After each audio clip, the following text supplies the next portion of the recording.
ప్రేక్షకులందరికీ నమస్కారం. 2024 సంవత్సరం మార్చి 3వ తేదీ నుండి మార్చి 9వ తేదీ వరకు గల వారఫలాల్లో వృషభ రాశి వారికి ఎలా ఉండబోతుంది, అలాగే ఈ రాశి వారు చేయాల్సిన పరిహారాలు ఏమిటో ఈ వీడియోలో తెలుసుకుందాం. పూర్తి వివరాలని తెలుసుకోబోయే ముందు మీరు ఏమైనా సమస్యలతో బాధపడుతుంటే వాటి పరిష్కారం కోసం మీరు స్క్రీన్ మీద కనిపిస్తున్న మా గురువు గారి నెంబర్ కి కాల్ చేసి మీ సమస్యలకు తగిన పరిష్కారం పొందండి. ఖచ్చితంగా మీ సమస్య పరిష్కారం అవుతుంది. అలాగే మీరు ఇప్పటి వరకు మా ఛానల్ ని సబ్స్క్రైబ్ చేసుకోకపోతే వెంటనే సబ్స్క్రైబ్ చేసుకోండి. అలా చేసినట్లయితే మీరు మా వీడియోని మిస్ అవ్వకుండా చూడవచ్చు. ఇక పూర్తి వివరాల్లోకి వెళ్తే ఈ వారం వృషభ రాశి వారికి రాహు 12వ ఇంట్లో ఉండడం వల్ల మిశ్రమ ఫలితాలని పొందబోతున్నారు. ముఖ్యంగా సానుకూల అంతర్దృష్టిని తీసుకురావడం ద్వారా చీకటి నుండి మిమ్మల్ని మీరు బయటకి తీయాలి.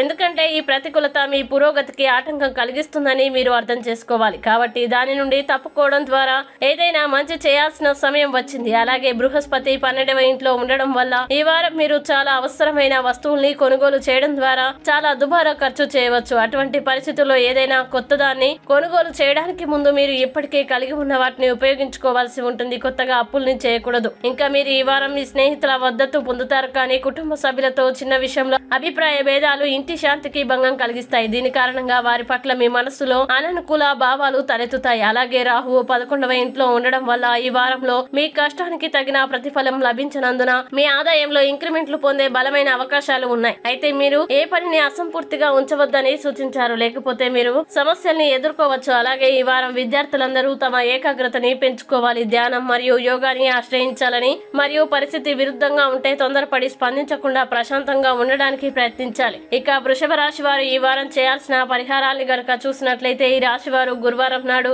బృహస్పతి గ్రహానికి యాగ హవనం చేయండి. మంచి శుభ ఫలితాలని పొందుతారు. అలాగే ఈ వారం వృషభ రాశి వారికి అనుకూల తేదీలు గనక చూసినట్లయితే వీరికి 9వ తేదీ చాలా మంచి రోజు. ఈ తేదీలో ఏ పని ప్రారంభించినా సరే మంచిది. ఈ వీడియో మీకు నచ్చినట్లయితే లైక్ చేయండి మరియు ఈ వీడియోని మీ సోషల్ మీడియా అకౌంట్ల ద్వారా అందరికీ షేర్ చేయండి. అలాగే మీరు ఏదైనా సమస్యలతో బాధపడుతున్నట్లయితే ఒకసారి గురువు గారి నెంబర్ కి కాల్ చేసి మీ సమస్యలకు తగిన పరిష్కారం పొందండి. ఖచ్చితంగా మీ సమస్య పరిష్కారం అవుతుంది. ఇంకా మీరు అనుకున్నటువంటి అన్ని పనుల్లో అంతా మంచి జరగాలని కోరుకుంటూ సర్వేజన సుఖినో భవంతు.